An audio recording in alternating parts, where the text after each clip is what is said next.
जय Hind. Coordination compound से NEET 2022 में आया हुआ क्वेश्चन एक आपके सामने अभी है। देखिए क्वेश्चन बोल रहा है the order of energy absorbed, energy को एब्जॉर्ब करने का order, the order of energy absorbed which is responsible for the colour of complex. आप ये जानते हैं कि कॉम्प्लेक्स में जो एनर्जी एब्जॉर्ब होती है उसी एनर्जी के रिलीज होने पर उसका कलर शो होता है। ठीक है, तो यहाँ पर पूछ रहा है कि इनकी एनर्जी के एब्जॉर्ब करने का आपको ऑर्डर बताना है। ठीक है, देखते हैं कैसे बताया जाएगा। देखिए, एनर्जी को एब्जॉर्ब करने का ऑर्डर बताने के लिए एक तरीका होता है क्रिस्टल फील्ड स्प्लिटिंग एनर्जी। जितने स्ट्रॉन्ग लिगेंड हम लेकर के आएंगे, देखिए अब जितने स्ट्रॉन्ग लिगेंड हम लेकर के आते हैं उतना ज़्यादा क्रिस्टल फील्ड स्प्लिटिंग एनर्जी बनती है, और जितना ज़्यादा क्रिस्टल फील्ड स्प्लिटिंग एनर्जी बनेगी उतना ही ज़्यादा एनर्जी एब्जॉर्ब किया जाता है। ओके, तो क्रिस्टल स्पेक्ट्रोकेमिकल सीरीज से हमें यह जानकारी मिलती है कि कौन सा लिगेंड कितना स्ट्रांग है। ओके, आइए एक बार हम उसका ऑर्डर फिर से देख लेते हैं। आपको जो एनसीईआरटी में आपको दिया हुआ है, कि ऑर्डर दिया हुआ है एनसीईआरटी में I B R S C M C L S two F O H C2O4 2 minus H2O NCS minus फिर EDTA4 माइनस फिर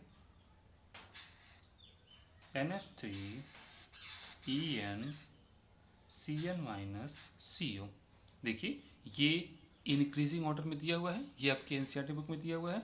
आई minus B R minus S C N minus C L minus H two minus F minus O H minus C2O4 2 minus H2O NCS minus EDTA4 minus NH3 EnCN minus CO। ठीक है, इसे आपको याद करना ही करना है। आपको जैसे ठीक लगे वैसे ट्रिक से याद कर सकते हैं, कुछ लोग ऐसे याद करते हैं, हमने डायरेक्ट रेसिपी याद किया हुआ है। तो अब देखिए हमारे क्वेश्चन में क्या क्या दिया है, यहाँ पर वाटर और यह EN एथिलीन डाइमीन दिया है, केवल दो लिगेंड दिया हुआ है। अब देखिए ये जो वाटर यहाँ पर दिया हुआ है, वाटर और ये एथिलीन डाइमीन यहाँ पर दिया हुआ है। सीरीजली आप देख पा रहे हैं कि वाटर से ज़्यादा स्ट्रॉन्ग होता है हमारा एथिलीन डाइमीन होता है। तो वाटर से ज़्यादा स्ट्रॉन्ग एथिलीन डाइमीन होने से क्या होगा कि जितना ज़्यादा, देखिए जिस कॉम्प्लेक्स में एथिलीन डाइमीन की मात्रा जितना ज़्यादा होगी उतना ही ज़्यादा क्रिस्टल फील्ड स्प्लिटिंग एनर्जी निकलेगी, और जितना ज़्यादा क्रिस्टल फील्ड स्प्लिटिंग एनर्जी निकलेगी उतना ही ज़्यादा एनर्जी ऑब्जर्व, जितना निकलेगा जितना खाली होगा उतना ही तो ऑब्जर्व किया जाएगा, जिसमें से जितना निकलेगा उसमें से उतना ही ज़्यादा एब्जॉर्ब किया जाएगा। ओके, तो देखिए हम देख पा रहे हैं कि जो हमारा ये वाला कॉम्प्लेक्स है इसमें निकिल है और EN 3 दिया हुआ है, तो 3 दिया हुआ है, इसमें क्रिस्टल फील्ड स्प्लिटिंग एनर्जी सबसे ज़्यादा होगी तो इसके साथ सबसे ज़्यादा ऑब्जर्व किया जाएगा। फिर इसमें 2 दिया हुआ है, इसमें कम, ये 1 दिया हुआ है, इसमें सबसे कम। तो यहाँ पर हमारा ऑर्डर क्या बन जाएगा, क्रिस्टल फील्ड स्प्लिटिंग एनर्जी के निकलने का ऑर्डर। देखिए C के द्वारा सबसे ज़्यादा, फिर उससे कम A का, उससे कम B का। अब ये देखिए क्रिस्टल फील्ड स्प्लिटिंग एनर्जी के निकलने का ये ऑर्डर है, यही ऑर्डर एनर्जी को एब्जॉर्ब करने का भी होगा। सेम ऑर्डर, यही ऑर्डर एनर्जी के एब्जॉर्ब करने का भी होगा।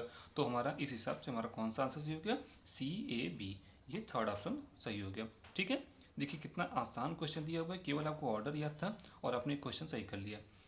ये नीट 2022 में पूछा गया क्वेश्चन है, बहुत कठिन क्वेश्चन नहीं आते हैं, ऐसे ही आसान क्वेश्चन आते हैं। केवल एनसीईआरटी को अपनी पकड़ बनाए रखिए, आराम से कर लेंगे आप।